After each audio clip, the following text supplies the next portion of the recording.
विवेक ओबेरॉय इनके मुंबई के अंदर भी बिजनेस चलता है रियल एस्टेट का। वहां पे इन्होंने अभी तक 5 से 8 हजार फ्लैट बेच चुके होंगे। बट वही है, वहां पे ये फ्लैट बेचते हैं 30 लाख, 50 लाख, 80 लाख, 1.5, 2, 3, 4 करोड़ का। उससे ऊपर का मार्केट नहीं है। तो वहां पे ये छोटा पैसा कमाते हैं बट बल्क में कमाते हैं। क्यों? 8 हजार फ्लैट बेच रहे हैं, जबकि दुबई में ये एकदम प्रीमियम मार्केट के अंदर डील करते हैं, जहां पे ये बहुत अच्छा ब्रोकरेज अर्न करते हैं। और दुबई के अंदर इन्होंने रोल्स रॉयस परचेज कर रखा है।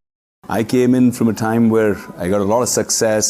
I was winning a lot of awards in my career, and suddenly it evaporated because a bunch of people who had a lot of power in Bollywood decided, you're not going to work here anymore.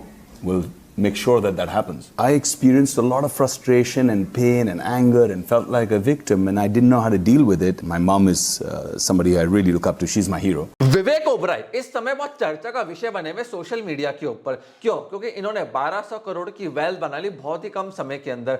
आज मैं आपको ऐसी चीजें बताने वाला हूं जो internet पे आपको मिलने वाली नहीं है। कैसे ये पैसा बना रहे हैं और कैसे ये स्टार्टअप्स और बिजनेस को रन करते हैं। देखो, विवेक ओबेरॉय इस समय बड़ा बिजनेस प्राइवेट लिमिटेड में एक इन्वेस्टर भी है और डॉक्टर विवेक बिंद्रा जी के साथ ये एसएमई आईपीओ का इस समय काम भी कर रहे हैं। और विवेक बिंद्रा जी के साथ मैंने भी काम करा है। अब विवेक ओबेरॉय ऐसा क्या कर रहा है जो पैसे बना रहा है इतना ज्यादा? देखो, विवेक ओबेरॉय क्या कर रहा है, प्रीमियम प्रोडक्ट्स होते हैं ना मार्केट के अंदर, उनको ये बेचने में लगे हुए, क्योंकि इनके कनेक्शंस बहुत बेटर है। जैसे BMW एक ग्रुप है दुबई के अंदर, जहां पे ये प्रॉपर्टी सेल्स करने में, टीम बनाने में वहां के फाउंडर को मदद करते हैं। उसमें एक को फाउंडर भी है BMW डेवलपर्स करके। अब एक चीज समझो, एक छोटी सिटी है जहां पे 50 लाख का फ्लैट बिक रहा है, तो वहां कमीशन एक ब्रोकर को मिलता है 50,000 रुपए।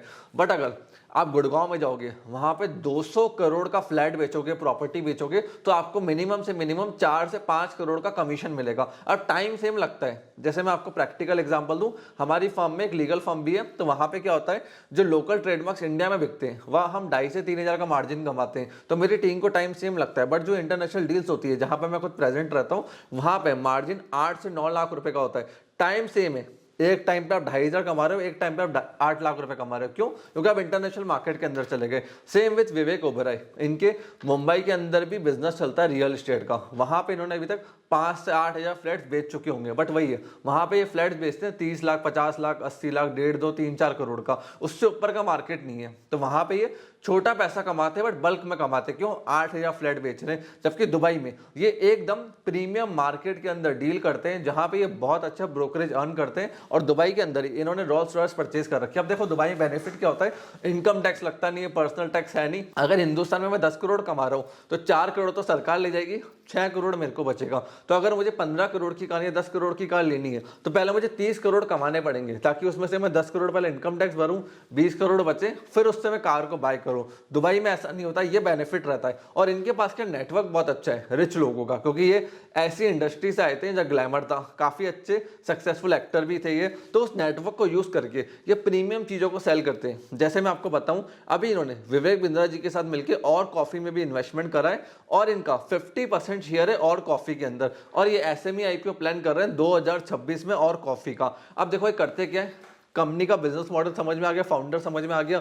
अब उसको समझाएंगे तो कच्चे का बिजनेस कर रहा है, तू मेरे साथ आ जा पक्के के बिजनेस में। देखो, बुक्स मैनेज करनी, फाइनेंस मैनेज करना है, और इसके फ्रेंचाइजी आउटलेट ओपन करने की जिम्मेदारी मेरी। मेरे ब्रांड्स को, नेटवर्क को यूज कर, उससे तेरा धंधा हो जाएगा बड़ा, और टैक्स एक नंबर में भर। उससे होता क्या है, जैसे टर्नओवर बढ़ते हैं, प्रॉफिट बढ़ता है, ये उसको या तो बड़े इन्वेस्टमेंट्स की तरफ लेके चले जाते हैं, या एग्जिट्स की तरफ लेके जाते हैं, या अभी ये एसएमई आईपीओ की तरफ लेके जा रहे हैं, जहां से ये अपना एग्जिट ले पाए और जो इनका शेयर है उसको मोनेटाइज कर पाए। और इन्होंने क्या करा, ये हिंदुस्तान में डायमंड का बिजनेस भी कर रहे हैं। अब इन्होंने क्या करा, डायमंड के बिजनेस में इनको नॉलेज तो थी, तो उन्होंने एक बंदे के साथ पार्टनरशिप करी, सॉलिटैरियो के साथ, और वहां पे इन्होंने क्या करा, अभी 18 स्टोर ओपन कर दिए उस बंदे के साथ मिलके, मार्केटिंग करके, ब्रांडिंग करके, और उसके धंधे का एक्सपेंशन कर दिया। तो उससे हुआ क्या, उससे इनको बेनिफिट क्या मिलता है, लेटर ऑन ये अपने शेयर को बेच के मोनेटाइज करके बाहर निकल जाते हैं।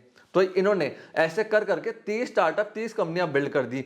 अब आप सोच रहे होंगे ऐसे तो कोई भी कर सकता है। देखो, ऐसा करने के लिए ना आपको प्रीमियम नेटवर्क चाहिए होता है। अगर आपके पास प्रीमियम नेटवर्क है, हाई क्लाइंट्स का एक्सेस है, हाई नेटवर्क इंडिविजुअल्स का, तो डेफिनेटली आप प्रीमियम प्रोडक्ट्स की तरफ जाओ, उनको बेचो, उनमें मार्जिन ज्यादा है कम समय के अंदर।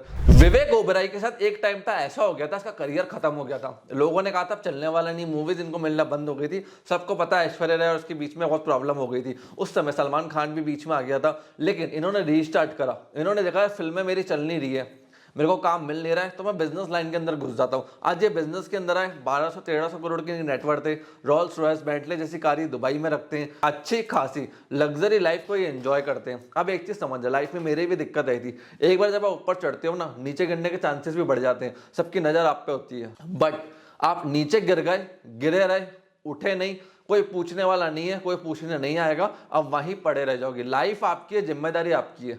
देखो अगर आपको है ना एक एवरेज लाइफ जीनी है तो मैं आज ही कहूंगा आप जॉब करो, 9 to 7, 10 to 7, म्यूचुअल फंड में पैसा लगाओ, 40 साल बाद 30 साल बाद आप लोग रिटायर हो जाओगे। बट अगर आपको लाइफ में एंजॉय करना है, फॉरेन ट्रैवल करना है, आगे बढ़ना है, ड्रीम्स हैं, सपने हैं, तो वो बिजनेस से ही फुलफिल हो सकते हैं। या कुछ एक्स्ट्रा ऑर्डिनरी करके लाइफ में लोग जॉब भी करते हैं, उसमें हाई पे चेक्स उठाते हैं, अच्छी खासी सैलरी उठाते हैं, कंपनी की टॉप पोजीशन में जल्दी पहुंचते हैं, वो एक ऑप्शन है। या आप खुद का बिजनेस स्टार्ट कर दो पैसा बनाने के लिए, बट आप में हसल होनी चाहिए।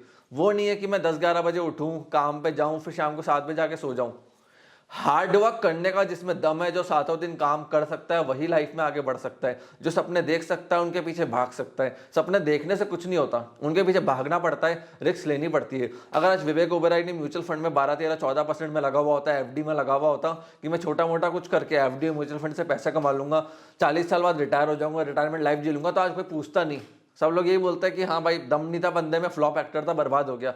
बंदे में दम था, आगे बढ़ा, धंधा बिल्ड करा तो यहाँ तक पहुंचे। तो आपको भी उठना पड़ेगा। धंधा बनाना है तो भैया धंधे के लिए भागो, जॉब में हायर पोजीशन चाहिए तो उसके लिए भी भागो, हार्डवर्क करो, मिलता सब है बट आपको भागना पड़ेगा। फ्रेंड्स आज के टाइम में अगर आप फंड रेज करने का भी देख रहे हो ना, तो एसएमई आईपीओ बहुत अच्छा ऑप्शन है। अगर आप अपने बिजनेस को पूरा वाइड कर सकते हो, पैट प्रॉफिट आफ्टर टैक्स इसको अच्छे से फुलफिल कर सकते हो, क्योंकि आज के टाइम में एसएमई आईपीओ के लिए ध्यान रखना 1 से 2 करोड़ का पैट दिखाना जरूरी होता है। उसके बिना मर्चेंट बैंकर आपसे 5 लाख 10 लाख की फीस ले रहा है, उसको मत देना, पैसे आपके डूब जाएंगे। फ्रेंड्स अगर आपको और जानना है हमारी फर्म्स के बारे में, हमसे जुड़ना है, तो हमारी दोनों वेबसाइट sonisvision.in को आप विजिट कर सकते हैं। मेरी एक और वेबसाइट है billionpay.com, उसको भी आप विजिट कर सकते हैं। आपने इस वीडियो को यहाँ तक देखा, हम लोग सपोर्ट दिया, उसके लिए धन्यवाद।